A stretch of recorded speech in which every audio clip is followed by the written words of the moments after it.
Welcome back. The American Heart Association says Americans eat more than 2 to 3 times the recommended amount of sugar each day. If you have a sweet tooth, it turns out you can blame genetics. A study by the University of Nottingham identified what's called the SI gene, which impacts our ability to digest sugars. People who have a defective gene didn't like sugary foods as much, while people who had a normal SI gene liked sweets more and tended to eat them more often. But a genetic excuse doesn't mean you can't do something about it. Kirsten Mitchell shows us some ways to cut back. The season of sweets is never ending. I know there's a lot of sugar in this building. At Regina's Candies in St. Paul. How much sugar do you eat a day, you think? A lot. What does sugar do to our body? It goes into our bloodstream, and then our friend insulin puts it into our cells so that we can utilize it for energy. Dr. Allison Golnick is an integrative pediatrician at Allina Health. If we have too much sugar, insulin can burn out, causing diabetes. And if we have too much sugar, our body has to store it somewhere, so it gets stored as adipose tissue, contributing to obesity. How do you feel after you eat a lot of sugar? Do you notice a change in your body?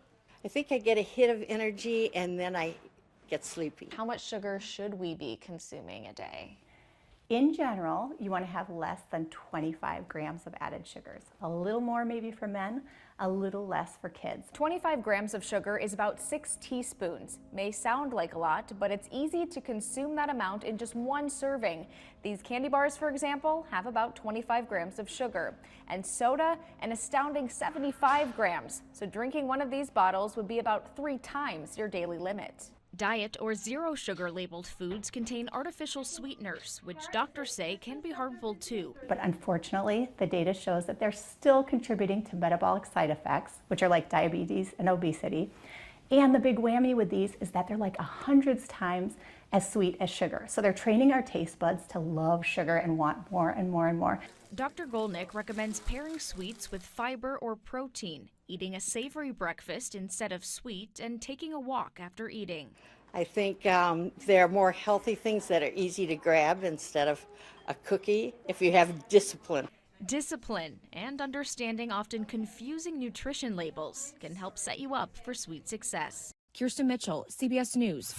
Another issue with eating too much sugar, tooth decay. But there's a renewed debate now about the safety of fluoride in drinking water, with one of President-elect Trump's top picks to oversee public health, Robert F. Kennedy Jr., calling to end fluoridation entirely.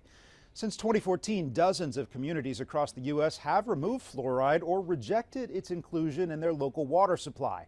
Lebanon, Oregon became the latest to do so just this month. Fluoride in the levels that the United States Public Health Service has described and what are used for water fluoridation programs are safe. Now that's different. Some of the studies that are used to make the claims about the danger of fluoride, this is actually from other countries outside of the United States where there is endemic fluoride. That's where it's naturally occurring at very, very high levels. To get those levels where things are really dangerous, you have to be much, much higher.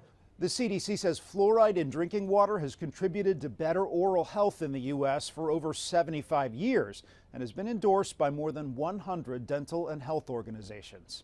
The demand for weight loss drugs like Ozempic and Wegovy has led to a flood of fake drugs hitting the market.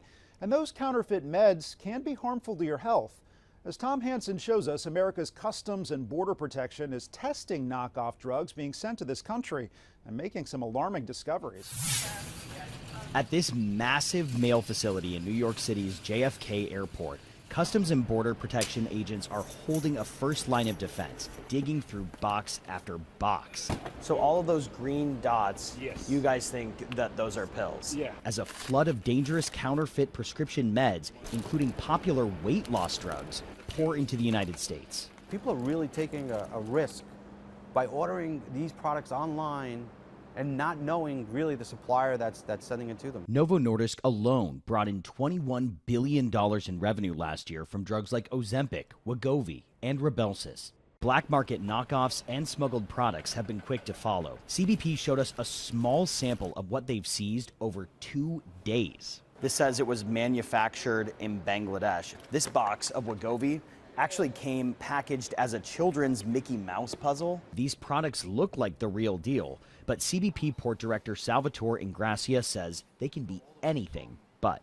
We have tested these pharmaceutical products and found things like antifreeze and other fillers that in some cases are dangerous. Novo Nordisk reports it found insulin in a counterfeit pen, landing the person who used it in the hospital. The FDA's Office of Investigations is taking the threat seriously. Last May, they arrested a Long Island woman for selling suspected fake Ozempic on social media.